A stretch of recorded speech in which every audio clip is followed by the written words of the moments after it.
گناہ کبیرہ کی فہرست چل رہی تھی. قرآن مجید میں ہے ان اللہ لا یستحی من الحق، کہ اللہ تعالیٰ حق بات بیان کرنے سے حیا نہیں کرتے.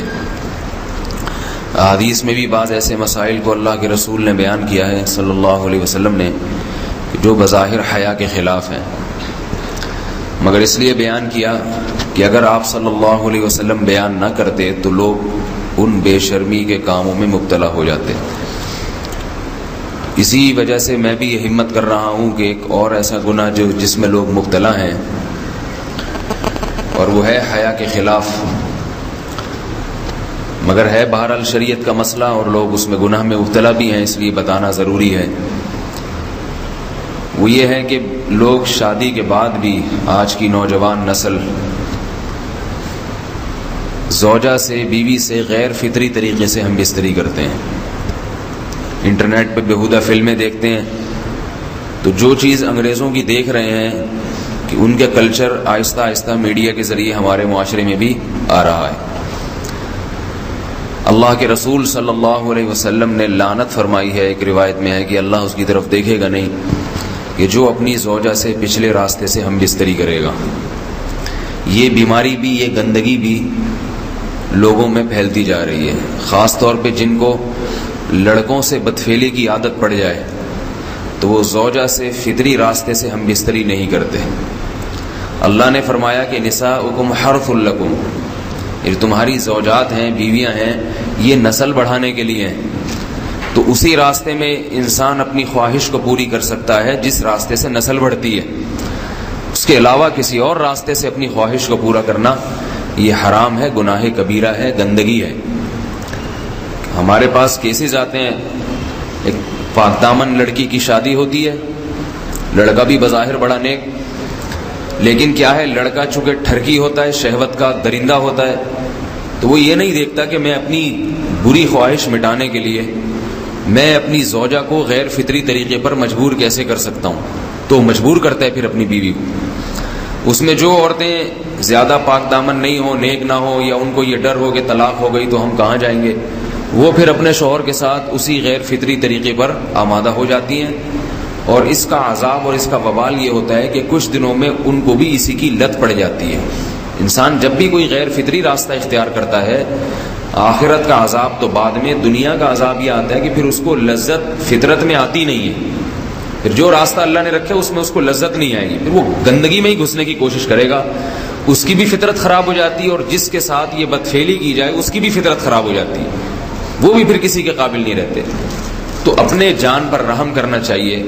ہم انسان ہیں، ہم درندے نہیں ہیں، ہم گھوڑے نہیں ہیں، ہم گدھے نہیں ہیں، ہم جانور نہیں ہیں، ہم انگریز نہیں ہیں. انگریز نے تو حیا اور شرم کی تمام حدود کو توڑ دیا ہے، وہ تو درندے بن چکے ہیں. ہم تو درندے نہیں ہیں، ہم تو حلال کھاتے ہیں، پاک صاف رہنے کی کوشش کرتے ہیں. تو ہم ان کی جو کلچر دیکھ دیکھ کے ہم ویسے درندے بننے کی کوشش کیوں کریں. تو یہ بہت بڑا وبال ہے، بہت بڑی برائی ہے جو ہمارے معاشرے میں آہستہ آہستہ جڑ پکڑتی جا رہی ہے، اور اس سے بیماریاں بھی پھیلتی ہیں. غیر فطری طریقہ ہے، بیماریاں بھی پھیلتی ہیں. ایسے کیسز آتے ہیں کہ جناب وہ مرد مجبور کر رہا ہے بیوی کو، اور وہ بیوی جو ہے ساتھ نہیں دیتی تو پھر اس کو طلاق کی دھمکیاں دیتے ہیں. ایسے کیسز بھی آتے ہیں. اور یہ بھی آتا ہے کہ مرد جب اپنی بیوی کو غیر فطری طریقے پر مجبور کرتا ہے، بیوی آمادہ نہیں ہوتی، تو مرد پھر یہ دھمکی دیتا ہے کہ بھائی میری خواہش تو تم سے پوری ہوتی نہیں ہے، پھر میں دوسروں کے پاس جاؤں گا.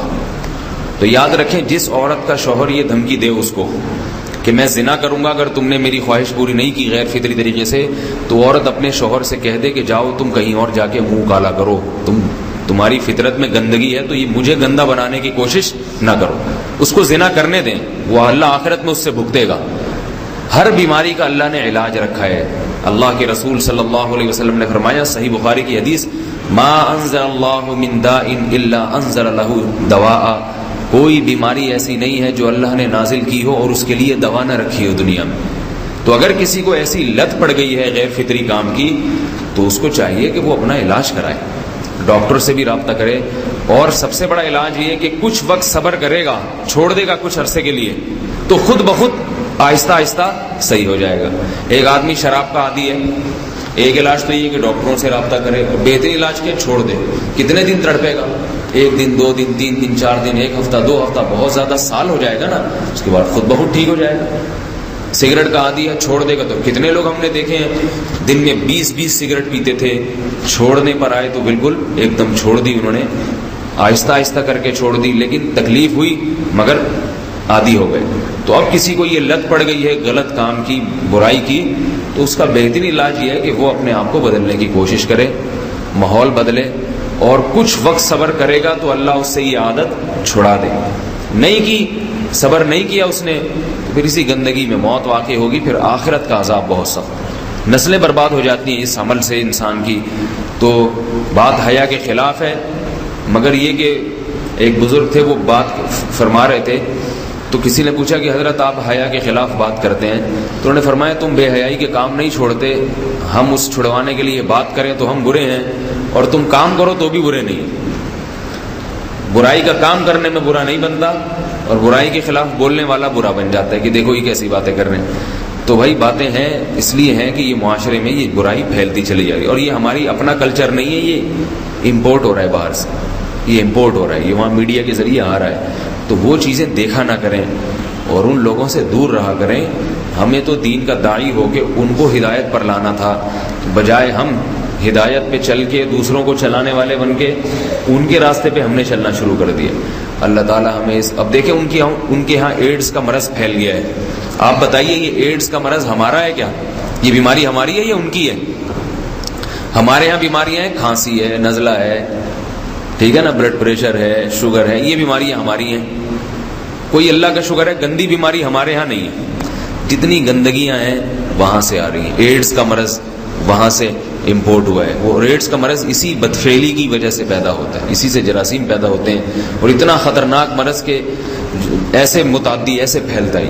افغانستان میں ایڈز کا ریشو 0 تھا، 0۔ وہ جانتے نہیں تھے کہ ایڈز کا مرض ہوتا کیا ہے۔ جب سے امریکن آرمی، برطانیہ آرمی افغانستان میں آئی ہے، فوجی آئے ہیں، افغانوں میں ایڈز کا مرض پھیل گیا ہے، انہوں نے وہاں بدفعلیاں شروع کر دی ہیں۔ تو وہ تو حالانکہ ان کے لیے زنا کتنا سستا ہے، کتنا سستا ہے نا ان کے لیے زنا، پھر بھی وہ لڑکوں کی طرف مائل ہوتے ہیں۔ تو اتنی گندگی، ایسا گندا جب انسان بن جائے پھر اللہ اس کے وجود کو برقرار نہیں رکھتے، اور رکھتے ہیں تو پھر آخرت میں سزا دینے کے لیے اپنے آپ کو ان گندگیوں سے بچانا چاہیے، حلال پہ اکتفا کرنا چاہیے۔ اللہ تعالی ہمیں حلال پہ قناعت کی توفیق عطا فرمائے اور پاکیزہ لوگوں میں ہمارا شمار فرمائے۔